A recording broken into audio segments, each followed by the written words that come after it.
Hey, and welcome back to another video. In today's video, we are going to start our new organelle. So basically, we are started our chapter, the fundamental unit of life. So जिसमें मुझे हमारी cell organelle start कर दी है, तो हमने हमारी plasma membrane को अच्छे से डिस्कस कर लिया, जिसमें हमने डिफ्यूजन और ऑस्मोसिस जैसे प्रोसेस को भी डिस्कस कर लिया है. ठीक है, तो अब हमारा नेक्स्ट जो टॉपिक आता है वो आता है हमारा सेल वॉल का. तो अब ये बोलोगे ये अभी तो पढ़ी सेल वॉल, अरे वो सेल मेम्ब्रेन पढ़ती है, जिसका नजर नेम प्लाज्मा मेम्ब्रेन होता है. अब हम पढ़ेंगे about cell wall and some additional questions we are also discussing. और डोंट वरी गाइज, जिसको सारी वीडियो में एक बार जिन्होंने अच्छी सी वीडियो देख ली है वो एक बार बस इनकी समरी देख लेगा, समरी वीडियो देख लेगा.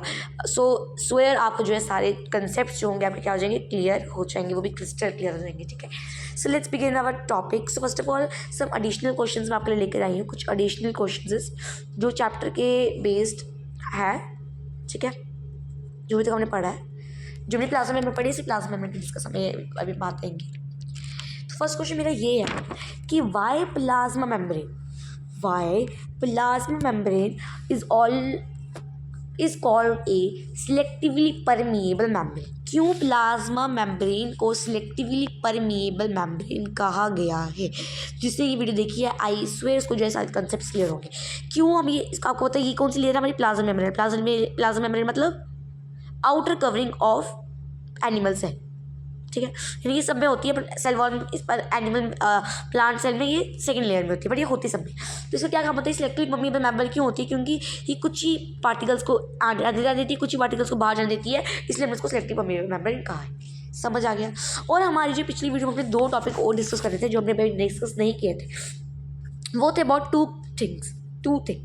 First about endocytosis. Second is plasmolysis. Now, what is endocytosis? So हमें पता है कि जो फ्लेक्सिबिलिटी होती है सेल मेम्ब्रेन की, जो हम लोग कहते हैं सेल मेम्ब्रेन क्या होती है, सेल मेम्ब्रेन जो यानी जो प्लाज्मा मेम्ब्रेन होती है क्या होती है, बहुत सारी क्या होती है, फ्लेक्सिबिलिटी होती है. तो ये मैंने क्या बनाया, एक छोटा सा एमीबा बनाया है. तो जो एमीबा होता है इसकी जो ये जो प्लाज्मा मेम्ब्रेन है, ये जो इसकी प्लाज्मा मेम्ब्रेन क्या बोलता है, फ्लेक्सिबल है. क्या बोलता है, फ्लेक्सिबल. इससे क्या करता है, वो फूड जो है इसके द्वारा ही खाता है, और जब फूड को वो अंदर लेते हैं उसको बोलते हैं एंडोसाइटोसिस, और जब फूड को बाहर फेंक देता है, वेस्ट को सब बाहर फेंक देते हैं, वो बोलते हैं एक्सोसाइटोसिस. अरे मैं अपने एक्सोस्मोसिस एंडोस्मोसिस पढ़े थे.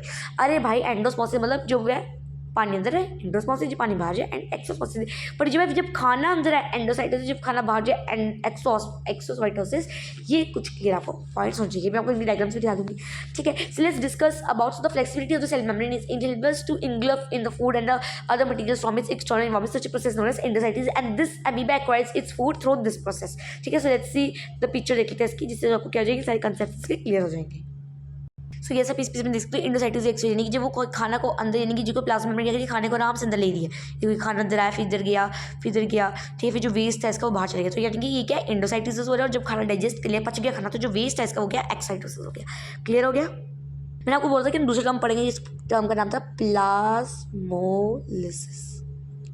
Now what is plasmolysis? मैंने आपको बताया जैसे कि जब सेल का श्रिंकेज होता है. श्रिंकेज कब होता है भाई? वेरी गुड, जब एक्सोऑस्मोसिस होता है. मुझे पता है आप लोगों ने इसका आंसर दिया ही नहीं होगा, मैक्सिमम लोगों ने. वैसे शाबाश बोल रही हूँ. मैंने पता कि जब सेल होता है, ये जो सेल है, तो जब इसके अंदर से पानी छुप जाता है तब ये क्या होता है, श्रिंक हो जाता है. एनिमल सेल क्या हो जाएगा, श्रिंक हो जाएगा. पर जो प्लांट सेल होगा उसमें जो मैंने बताया क्या, सेल वॉल होती है, वो ऐसी ही रहेगी, अंदर का सेल जो है श्रिंक हो जाएगा. क्या बताया मैंने क्या बताया, सुनो यहाँ पे ध्यान से. मैंने आपको बताया कि सेल वॉल होती है. सेल वॉल क्या होती है, it is the outer covering of a cell. Then क्या होती है, प्लाज्मा मेम्ब्रेन होती है. देन क्या, तो इसमें सेल होता है. ये सेल है, ये पूरा सेल है. ठीक है, ये पूरा सेल ही है, बट ये जो अंदर से सेल का मटेरियल. तो जब श्रिंकेज होती है, यानी कि जब सेल का पानी बाहर जाता है, तो श्रिंक क्या होता है, सिर्फ ये पार्ट श्रिंक हो जाता है. यानी कि बिल्कुल से ये ऐसा है ना, तो ये ऐसा हो जाएगा.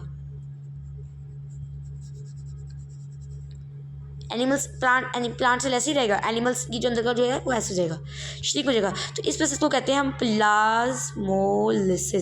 यानी कि जब when a living plant cell loses its water through exosmosis, there is a shrinkage or contraction of the protoplasm. यानी कि जो प्रोटोप्लाज्म क्या होता है, सारा लिक्विड, यानी कि जब साइड में बताया था साइटोप्लाज्म, यानी कि जो सेल के अंदर लिक्विड है, ये जो लिक्विड है, और जो न्यूक्लियस के अंदर लिक्विड है, यानी कि जो न्यूक्लियोप्लाज्म है और जो साइटोप्लाज्म है, इन सबको हम प्रोटोप्लाज्म बोलते हैं। तो ये जो पूरा प्रोटोप्लाज्म होता है ये पूरा श्रिंकेज करता है सेल वॉल के अलावा, उस प्रोसेस को कहते हैं प्लाज्मोलिसिस। यानी कि जब श्रिंकेज होता है सेल का away from the cell wall के एक्सेप्ट, वो प्रोसेस होता है आपका प्लाज्मोलिसिस। ठीक है, अब हम पढ़ेंगे अबाउट द सेल वॉल। अभी आपको लास्ट में डायग्राम में दिखा दूँगी, पहले हम सेल वॉल के बारे में डिस्कस करते हैं। So in case plant cell की बात करूँ, प्लांट सेल्स की बात करूँ, so the outer covering in the plant cell is known as cell wall. And ये जो सेल वॉल होती है, ये जो आप प्लांट सेल, हाँ ये जो प्लांट सेल्स होते हैं, सीधी बात, हाँ सही है, ये जो प्लांट सेल होते हैं इसमें क्या होती है, इसमें क्या होती है, सेल वॉल। Very good. ये सेल वॉल क्या होती है, वेरी गुड, ये सेल वॉल होती है non living, rigid. Plasma membrane क्या होती है, लिविंग होती है, फ्लेक्सिबल होती है, ये रिजिड होती है बिल्कुल ऐसे, मैन नहीं हटने वाली यहाँ से भाई, पर इसका नेचर बहुत सॉफ्ट होता है। इसका नेचर सॉफ्ट होता है क्यों, क्योंकि ये सबको जान देती है भाई, ये परमीएबल मेम्ब्रेन होती है, यानी कि ये जो है क्या करती है, परमीएबल मेम्ब्रेन होती है, फ्रीली परमीएबल मेम्ब्रेन होती है कि भाई तुम सब चले जाओ, मुझे कोई आपत्ति नहीं है। ठीक है, समझ आ गया। और ये सेल वॉल होती है, ये प्लांट्स में किससे बनी होती है, प्लांट्स की बात करो से, सेलुलोज। बैक्टीरिया सेल्स में लोगों सेल्स में होगी। So in case of plant cells, outer to plasma membrane is present not a non living and rigid cell wall made up of cellulose. So this cell wall is freely permeable कि भाई तू भी चले जा, भाई तू भी चले जा। Freely permeable means allowing the substance in solution or to enter or leave the cell. और ये बात ये भी कि ये प्लांट सेल को क्या देती है, शेप देती है, स्ट्रक्चर देती है, क्या करती है, स्ट्रेंथ प्रोवाइड करती है, रिजिडिटी प्रोवाइड करती है, रिजिड है तो रिजिडिटी प्रोवाइड करेगी, तटस्थ रहती है, मैं हिलूंगी भी नहीं, जब श्रिंकेज होती तो तभी भी नहीं हिलती। समझ आया, समझ आया। तो बात एक ध्यान से सुनने वाली है, बात एक ध्यान सुनने वाली है। सपोज करो ये सेल है,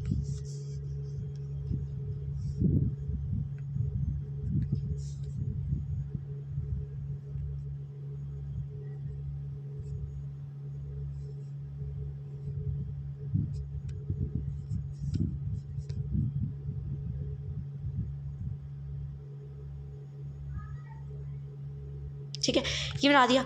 अब बताओ मुझे ये कौन सी लेयर है, नाइस, सेल वॉल। और ये सेल मेम्ब्रेन, यहाँ पे हम इसको प्लाज्मा मेम्ब्रेन कहते हैं।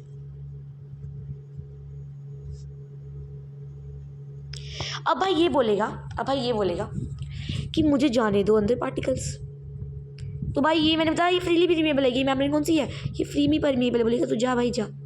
पर आ गया प्लाज्मा मेम्ब्रेन, भाई तू नहीं आ सकता, तू तो गंदा है, चल निकल यहाँ से। अब ये जब ये यहाँ से, जब यानी कि देखो ये दो लाइन लेयर है बनाया, ये जान देगा, ये मैं इसको ही थोड़ा जूम करके बता रही हूँ यहाँ पर, ये जान देगा, जाओ जाओ जाओ। तो जब ये आ जाएगा तो लेगा मुझे जान दो, नहीं भाई तू नहीं अच्छा है, चल तू अच्छा, तू चले जा, तू अच्छा नहीं है, वापस चल जा। तो ये इसको जाने भी देगा, क्योंकि ये क्या फ्री परमीएबल, किसी की रोक टोक नहीं लगाएगा। पर ये रोक टोक लगा रहा है कि भाई मुझे सिर्फ ज़रूरत के सामान को ही अंदर कर देना है। सेल वॉल की क्या क्या फंक्शन है, it can provide, it is rigid, so it can provide rigidity, it provides, it gives shape, it has elasticity, यानी कि मुझसे give shapes and provides rigidity as well as elasticity to bear the stresses and strains. जब strains पड़ते हैं उनको रोकती है। In between the cell wall के बिटवीन में क्या होता है, मैं ये थोड़ा एक्स्ट्रा पढ़ा रही हूँ। In between the cell wall adjoining cell a gelatinous middle lamella is present that helps to hold the cells together. यानी कि आपको बस याद रखनी है, ये जो सेल वॉल होती है उसका सेल वॉल की लेयर है, सेल वॉल की लेयर है। तो इन सेल वॉल की मैं बताऊँ सेल वॉल में क्या है, सेल वॉल में यानी कि सेल वॉल के अंदर क्या होते हैं, सेल वॉल के अंदर कुछ सेल्स होते हैं। Cell wall in between the cell walls के ऑफ अंदर ऑफ एडजॉइनिंग सेल्स एक मिडल लैमिला नाम की चीज़ होती है। मिडल लैमिला क्या करती है, बस आपको याद रखना है कि मिडल लैमिला क्या करती है। मिडल लैमिला सारे सेल्स को, यानी जब आगे बाहर के पेपर्स दोगे, यहाँ पे जब आप कोई बड़ी बड़ी ट्यूशन पढ़ रहे हो तो ये आपको पढ़ाएंगे यहाँ पे, ठीक है। तो मैं आपको बीच में एक्स्ट्रा भी पढ़ा रही हूँ, मैंने आपको बहुत चीज़ें भी एक्स्ट्रा पढ़ा दी हैं। मिडल लैमिला क्या होता है भाई, मैं बता देती हूँ मिडल लैमिला क्या, जिसको नहीं पढ़ना है पढ़ सकता है, जिसको नहीं पढ़ना है तो नो प्रॉब्लम। मिडल लैमिला क्या करता है, सारे सेल्स को in between the cell wall होता है, ये सारे सेल्स को क्या करता है, एक साथ रखता है। ये इसका काम होता है, किसका, सेल वॉल पे जो प्रेस होता है मिडल लैमिला, ठीक है। अब भाई कोई पूछ ले भाई what are the functions, which functions is important for us, functions of cell wall. पहली बात इट प्रोवाइड्स and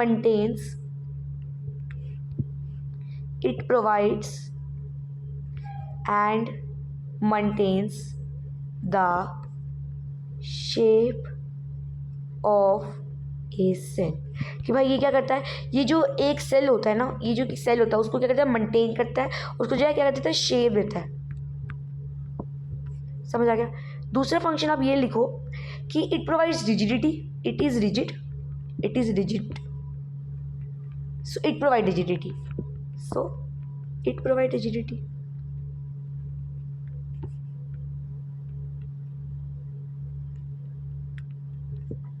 ठीक है। As well as elasticity to the plant cells. चलो as well as the plants, आप ये जो है इधर लिखो, इसमें लिख लो कि इट इज इलास्टिसिटी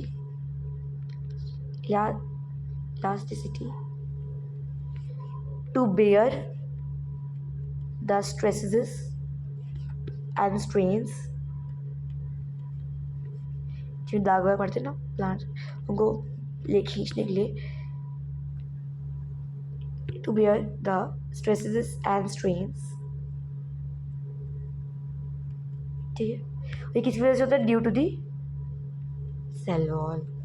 यहाँ पे आप ये भी लिख सकते थे कि it provides rigidity as well as elasticity to the plant cell. Plants are able to bear stresses and strains because of the cell wall। क्या लिख सकते हो, it provides maintaining and shape of the cell, it provides shapes of the cell, it is rigid so it provides rigidity, it is elasticity to bear the stresses and strain due to the cell wall। So it is the functions of cell wall। मैं आपको बता, I hope आपको plasma membrane के सारे function याद होंगे। क्या क्या थे प्लाज्मा मेम्ब्रेन के फंक्शन, एक बार रिपीट करने की कोशिश करूँ, क्या क्या थे प्लाज्मा मेम्ब्रेन के फंक्शंस। आपको ये जो सारी चीज़ें आपको जो है पिछली वीडियोस में पढ़ा चुकी हूँ कि what are the functions of a plasma membrane. I hope सबको होगा कि ये जो शेप प्रोवाइड करती है, ये क्या कहती है, इस सपोर्ट प्रोवाइड करती है, ये कुछ ही यूजफुल सब्जेक्ट को अंदर बाहर देती है, यहाँ वो सब्जेक्ट को अंदर नहीं आने देती है। आया समझ, चलो ठीक है, याद आ गया तो वेल एंड गुड, नहीं याद आया तो कोई बात नहीं भाई, देख के लो, कोई बात नहीं, माफी मांगने की जरूरत नहीं, मैं आपको यहाँ पर कलेक्टर नहीं बैठी, ठीक है, समझ आ गया।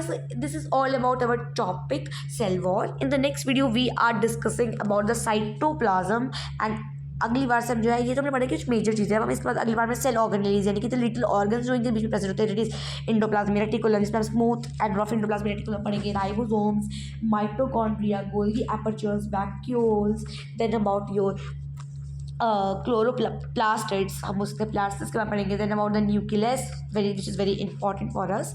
इसके बाद हम न्यूक्लियस की डिस्कस, साइटोप्लाज्म के बाद हम न्यूक्लियस डिस्कस करेंगे, then we have to talk about all the cell organelles that is little organs, ठीक है। I hope this is now clear to you. We will meet in the next video guys, till then bye bye all, take care and good bye, thank you so much.